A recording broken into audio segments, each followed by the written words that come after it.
we'll take a pause.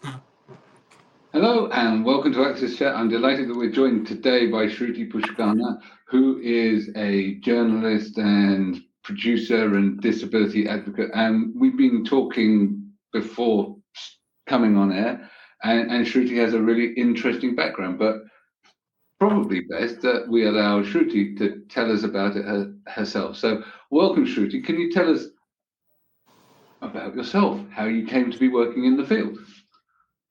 Hi everyone. Hello to everybody listening in.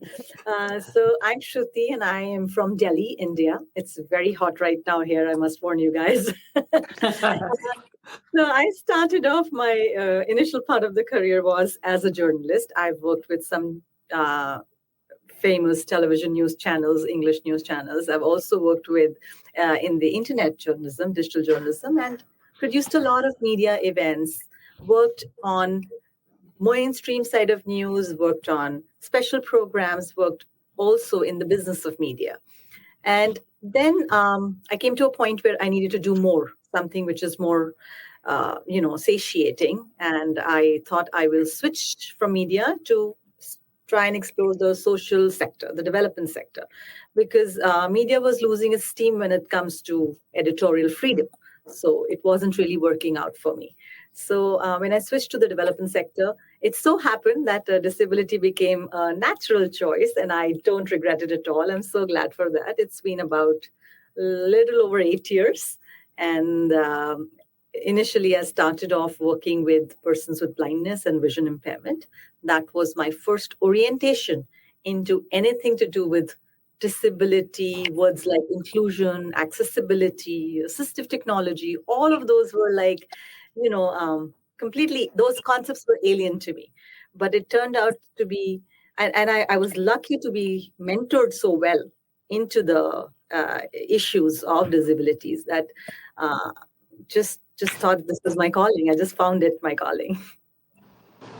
Excellent. And again, we were talking before you came on air that you worked in a very visual medium and then went into the area of vision loss. So that must have really caused you to think quite hard about how you then communicate. So what impact did that have on the way that you present your journalism and do your craft? Honestly, I was at a complete loss. And I was shocked. I was like, this is not something I know. And in the first few months of working in that space, I was questioning myself whether this is my thing, whether I will be able to do it or not. But I realized that that's the beauty of being a communicator. As a journalist, you are a communicator. You have to communicate to a mass audience. And I, before this, had never thought of persons with disabilities to be a group as part of that mass audience. And that was my shortcoming.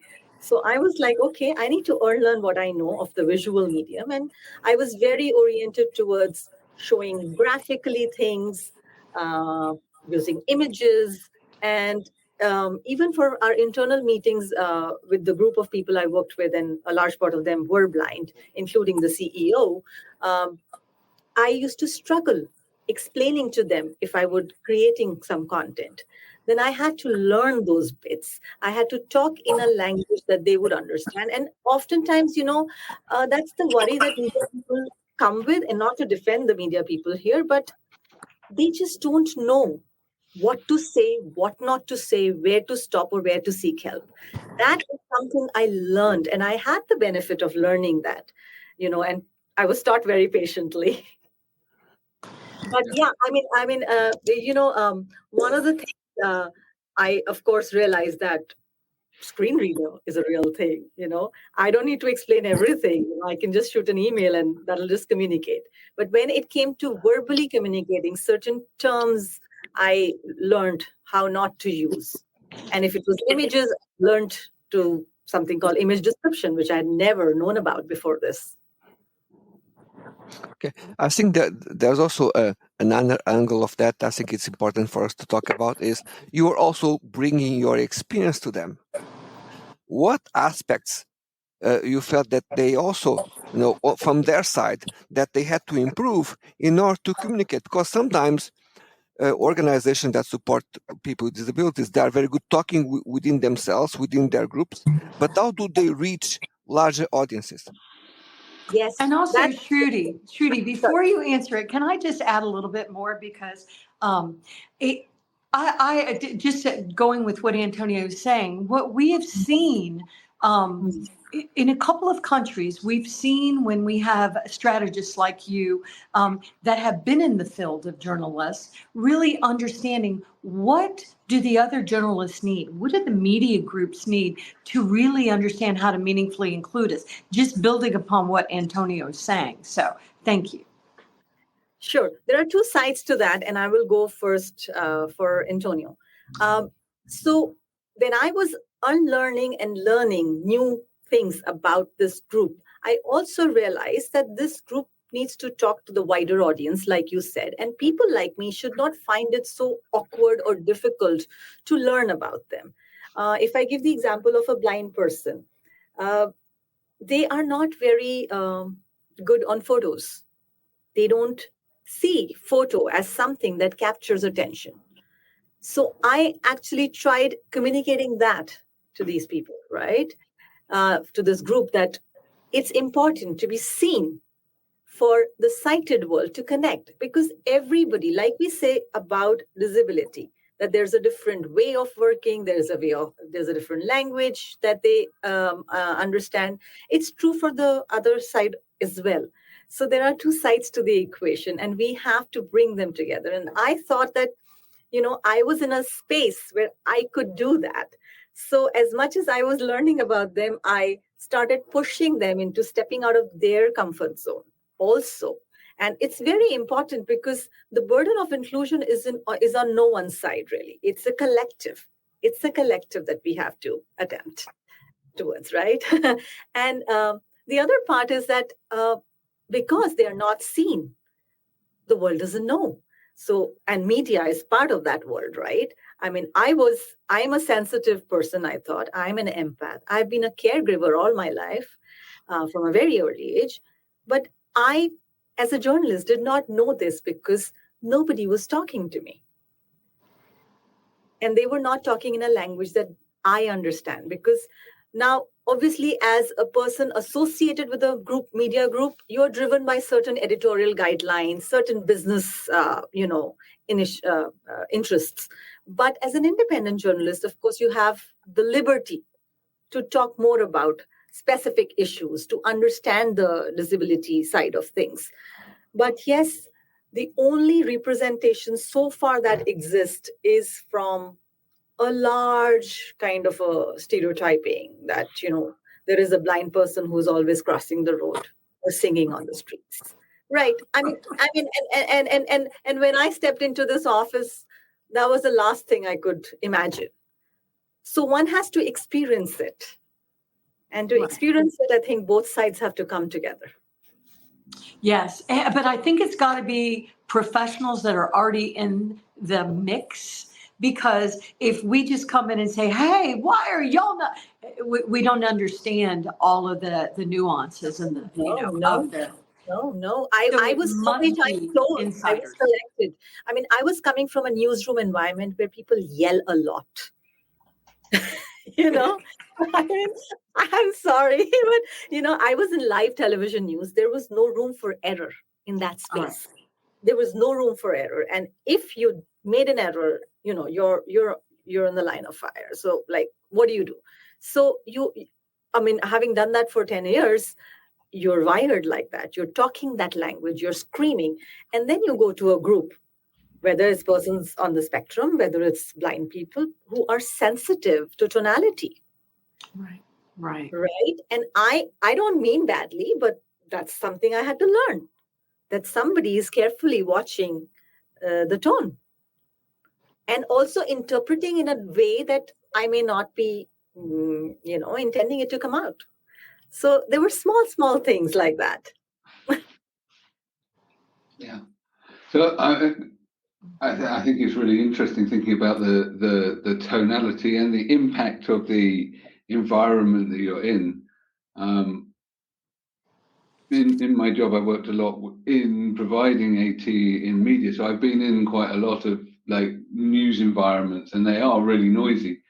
And one of our favourites and regulars, Gareth Ford Williams, who used to be in charge of external accessibility at the BBC, used to give an example of the newsroom as a situational disability, because if you're in the newsroom, like in the BBC, everything's blaring out on full volume, and everyone has captions because it's the only way that they can understand what's going on. So I think that those sort of the context in which you operate in, and the situational disability idea is something that I think helps bridge the divide between people who have a permanent disability, who experience barriers all the time, and people who can't conceptualize disability until you put them into a context like this.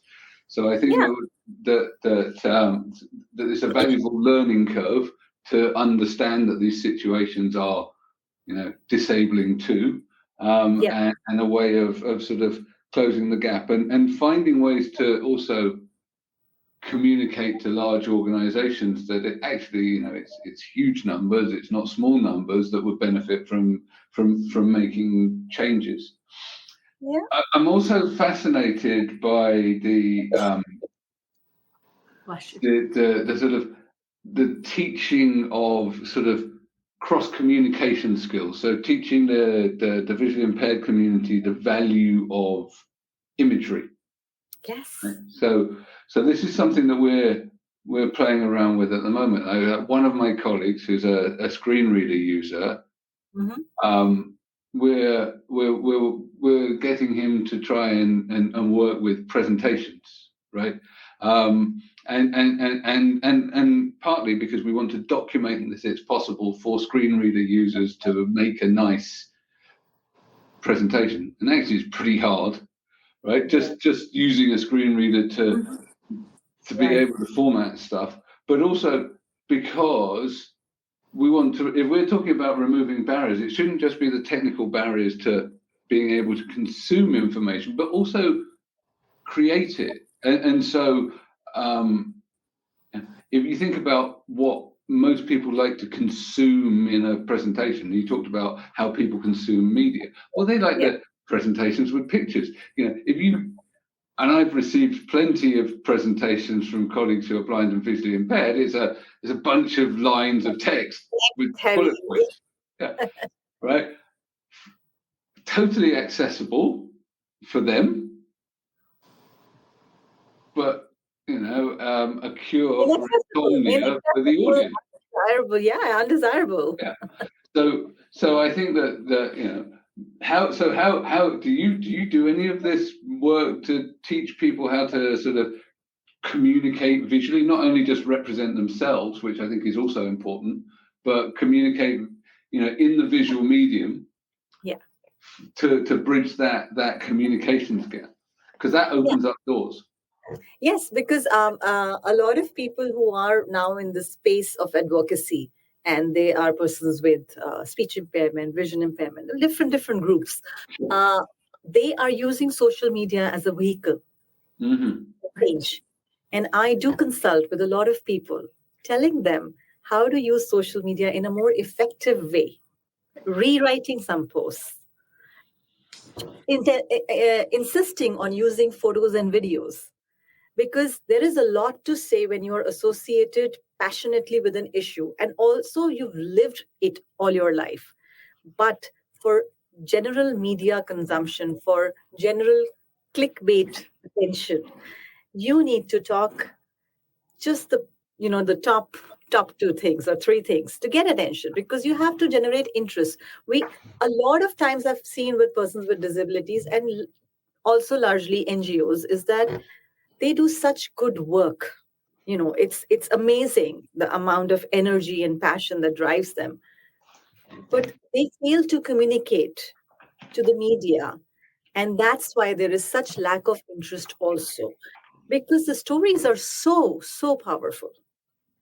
But if you are going to come from a space of, I have witnessed this all my life, and there are some 10 things that I want to talk about, it's not going to matter. It does not interest the other person. I may sound insensitive, but that's not what I'm intending. Right, it's just true. And It's just Shruti, true. something that I noticed whenever I first started this work, and I am a person with a disability, I am neurodiverse, like some of my co-hosts here, and neurodiversity, ADHD, autism, dyslexia, all of that is considered part of the disability community. But when I first started talking about this stuff, I started here in the United States, I found that I had a better, I got into the doors, I got into the boardrooms, I got into the meetings to talk about disability inclusion and accessibility in ways that my peers that had more visible disabilities could not. And I had a good friend of mine who has a pretty significant disability say, excuse me, Deborah, when you get on stage to talk about these issues, you have to tell everyone that disability inclusion is on, that's what we're going to talk about. He said, when I get up on the stage, everybody knows that in some way, disability is part of this conversation because of he has a very distinctive disability. And so I remember I had to almost, barrel through the doors. I came from, at the time, corporate America and an executive role in banking. I knew what corporate America wanted and what the realities were. The realities that you think they're $1 billion brand and they have gold everywhere. No, they don't. What I was as an executive, a vice president of a bank, was I was constantly being told, cut your budget, cut your budget, cut your budget, cut your budget, all the time. And that was many years ago. And so I think that one thing I want to make sure the audience understands about your work is, once again, India, we haven't said it on the show, but y'all heard this before. There's over 1,500,000,000 people in India. Just to use an example, here in the United States, we have 330 million people. Okay, so if we could convince the people, the 1,500,000,000 people in India, to really take this seriously in a different way, and there's a lot of powerful work happening in India, but it is still in pockets, as you're saying. And so you still need to really be in these conversations to open the door and to make sure that we're presenting the data in the way that could, like you're saying, even be heard. And at the same time, I see people with disabilities in India. There's so many amazing things happening, but it is still really it's pockets and it's brilliance, but I don't see it coming all together, which it's in silos. People are operating in silos, right? Yes. And just adding to what you were talking about is that when a person with disability gets on stage to talk about that, and let's say they have a type of disability, their lived experiences are bound to their own disability. Right. Often, we are not talking about accessibility for all, inclusion for all. So there is a critical need for more professionals to get into that space, understand disability from a very close angle, and then unite these forces. Yeah.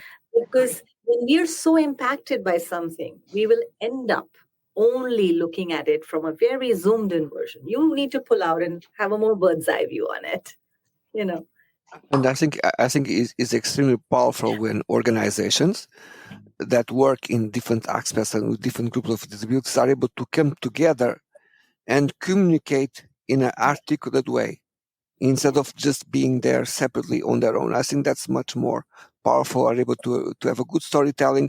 And in some cases, this is very true. Many organizations supporting people with a certain disability need to understand the needs of the other groups with other disabilities. Very important. I was trying to learn more about accessibility, digital accessibility, right? Now, clearly, much more is known about digital accessibility from a blindness perspective. And as you go down the list of disabilities, the information thins down. Unless you have some real special interest, you will not be able to easily dig out that information. That could be for varied reasons. It could be because there is a more vociferous, articulate group in certain pockets of the country. And it is, in my experience, it has been that vision impairment is the most articulate group. They are in white collar jobs. They are in a space to use assistive technology. They have access. They are from that economic background. I'm talking about the Indian context here now. Right. Right. So it's very different for other disabilities. So I just want to. Yeah. I guess, I'm sorry. No, excuse me. My Wi-Fi is terrible, but I didn't mean to step on you. But I think you bring up such a good point because, as the audience knows, I'm building Billions Strong. And I've been recently talking to a lot of the blind organizations around the world about convening in a way that we've never seen before. And what's so interesting about it is that I was talking to some very, very top leaders in this space, and I said, y'all do it better than any of the rest of the community. The blind, the blind community, they are probably the ones that are getting the most attention. But it's still, even though they're the best at us all being terrible, they're still not being included in really big ways. No. And even though we've been working on this in the United States, we've been doing this. We have had laws on our books since 1990, and actually even further back. So even though the blind community does better than other parts of our community, none of us are doing good, and it's because we're not. And I told them too, why are you not supporting the deaf community? Why are you not out there supporting cerebral palsy? This is ridiculous. Let's get together. If we all came together. I mean, you're in a country that's like China. It's got 1,500,000,000 people. If we could get it right in India, Yeah, I know what you're saying. And, interestingly, speaking of how, in my experience and in, I think, all of our experience together, there is so much potential when it comes to a person with low vision or blindness, because there's so much technology. The inclusion gaps are much lesser now. And yet, the stereotyping in India is the worst at the corporate end. I also consult with corporates and try to push this talent into the mainstream for higher up jobs.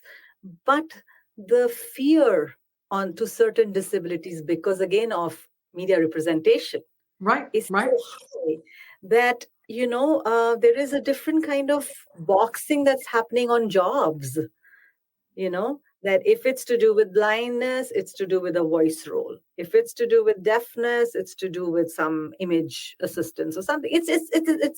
It's just, again, so we all like to, stick to homogeneity because we're comfortable that way. We don't want to deal with it. And sadly, even when we're going so big on diversity, equity, inclusion, belonging, etc., the corporates, in my experience so far, and of course there are exceptions and there are great exceptions, that they are still looking at it from the lens of exclusion, the lens of homogeneity, because the corporate structure is very homogeneous, very bureaucratic. Yes. So you cannot come close to talking about diversity if you don't disrupt this, if you don't go with a completely disruptive approach.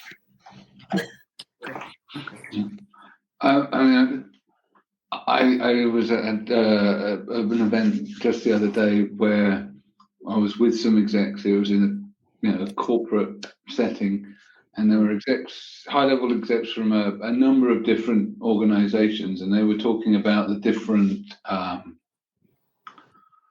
challenges that they were facing, and actually there was a concern that people really didn't know how to sort of deal with career progression for different disability groups, and self-ID came up a lot because, again, clearly the point that Deborah made about visible disabilities and visibly obvious disabilities means that people, count towards the statistics by default.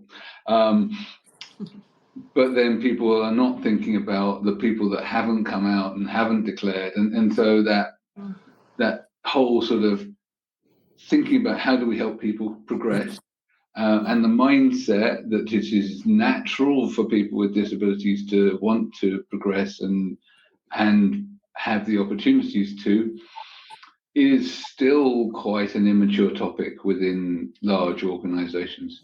Yes. There are people with disabilities in really, really senior roles, but there are very few people with disabilities in senior roles that actually admit to having a disability as well. And so then, and we went one step further there, thinking about actually the impediment and the reasons why people, the higher up you get in an organization, the more risk you take in terms of starting to talk about your disability if you haven't beforehand, because the sort of implication is that you've got to that place because you're infallible and you're brilliant and everything else, and then suddenly you're telling people that you're human, that you have things that you can't do, that you find difficult, and that goes against the perception of you as this infallible leader. So and you think, well, you know, is this going to impact my next promotion? Or if they're making a choice about cuts and redundancies, does that mean that my name automatically goes on the list? Now, everybody thinks about those at every stage of their career process, but the opportunities for that next step of progression get smaller and smaller the higher up the pyramid that you go. So the sort of risk benefit of coming out and talking about it is really a significant consideration, and yet we need those leaders to set the tone. So if you're there communicating, how you know, and you're giving the advice and you're talking about this with corporates, how do you persuade them to take that risk? But let me just comment on one thing, Neil. Why don't you think that when they don't feel that level of confidence to say no, to express themselves, and that don't feel that that's also a problem that we have today with the word belong, where if they say, well, if I have this disability, maybe people will see me as someone that doesn't belong here. Right. Yes, quite possibly.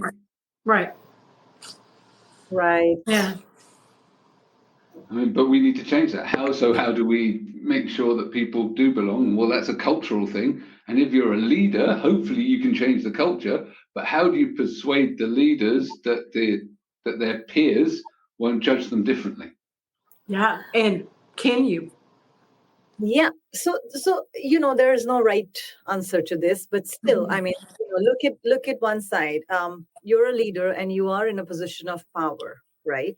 And there is, I mean, even if there is a level of judgment, it takes a while to reach you, to put you in that vulnerable spot, right? So once you declare and you associate yourself as part of a vulnerability, you'll be surprised how many people will reach out to you, right? So I encourage that, because when that force it multiplies and it gets stronger, then the fear of losing what you were talking about also kind of comes down. It's just the first step is very hard, because you don't know what turn the road is taking next. But if I mean, and not just with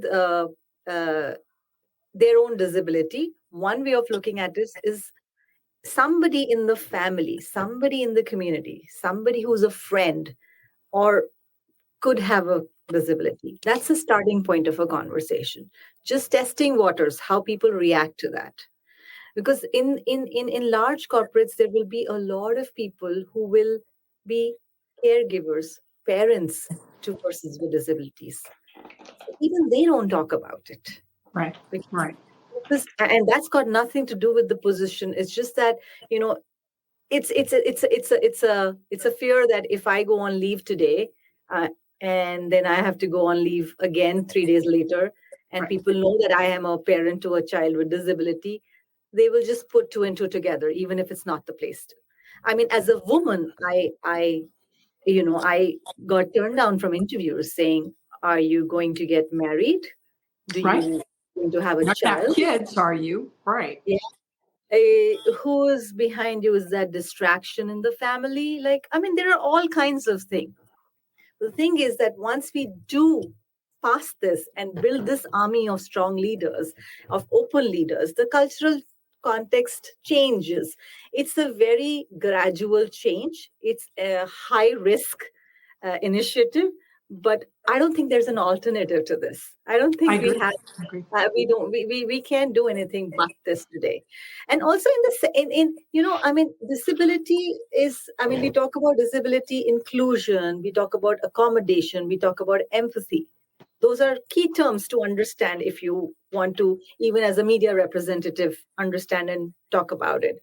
But the problem specifically in the Indian context is that the current and the historic cultural context of this country is so complex. Yes. I mean, we talked about the high population. We have low resources. We are too many of us. We have corruption. We have discrimination of varied kinds, Of course. right?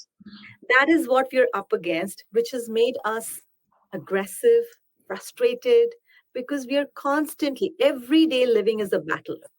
Right. And then Right. you ask us that, be empathetic to another's need. Right. Right. The definition of another will change when we will start talking about so many of us. So, That's where empathy will naturally then happen. Great. so we are about at the end of the chat, but I wanted to talk about something that is about representation in the media. Yes. If you look how people with disabilities are represented in the media in India, Yeah. what can you tell us about that, and what positive impact could something like that have in the topic that we're talking before about people who are leaders are able to be more confident talking about the subject? Yes. Media representation is very poor, barring a few recent, exceptions, whether it comes to film, it comes to news, it comes to, literature, anything. It's typically been very stereotypical and very stigmatized. Right. And that's the result. And because of that, for the longest time, up until probably the last decade, we were thinking that disability is a karmic issue. Right. Right. It's bad karma. Right. It's always bad karma in the family. You shouldn't have stole that horse in your last life. Yeah. Wow. Wow. So it's still that, and a lot of films and a lot of news report that comes out of India is about either putting them on a pedestal because they're exceptionally intelligent, Right. or it's very pitiful. And recently there was a news piece that two girls actually made news in India. One is a deaf girl from I think one is a deaf blind girl. Yes, deaf blind girl who managed to study and score a very good percentage in her school exams, and she was never exposed to any resource center. Wow. She never had any help but from her parents, and of course the refreshable braille orbit device that she used, and she could manage that. Then there was another girl who was also visually impaired, and she did very well, again, using technology. And she, in India, you don't the system doesn't allow visually impaired people to opt for STEM subjects. There's no rule against, there's no rule against it. The law says otherwise, but it's how will we teach, right? Because we think that everything is so inaccessible. It's very discomforting. So she actually won that battle, went ahead, and now she's preparing for her IITs. Now, I tried putting that news out into the media through some of my friends in the media, mainstream media. I mean, fortunately, one television group picked it up. And yet, the angle with which it was reported was a very wow piece, Okay. And Inspiration porn. it was nothing about the kind of technology, because hey, we are sitting in the day of artificial intelligence, that this is what we talk about day in and day out, and yet there was no emphasis on the technology that is enabling students with disabilities. Yeah. So that understanding is not there, because the person sitting in the newsroom, in the media, doesn't understand assistive technology. I was fortunate because I worked with these people. Yes. So representation will change only with the understanding I of agree. different. I agree. And These Yeah. conversations and these Maybe, conversations. and maybe if we have more people with disabilities working in STEM and in the technology media, will yeah. improve. Yeah, Yeah. Right. I mean, radio is such a good option. I did not know before coming into disability that people, blind people, they religiously follow radio, and there are so many openings for them. I look at the production space, and then I realize that there are so many functions that they can do now. So Yeah. it has to feed back into the system. Absolutely. It's been a fascinating conversation, and I know we could go on for much longer. I'm afraid we do need to close. So that means I need to thank Amazon and MyClearText for keeping us online and captioned and accessible. And I really look forward to you joining us on social media and continuing the conversation. Shruti, it's been an absolute pleasure. It's been a pleasure. Thank you so much.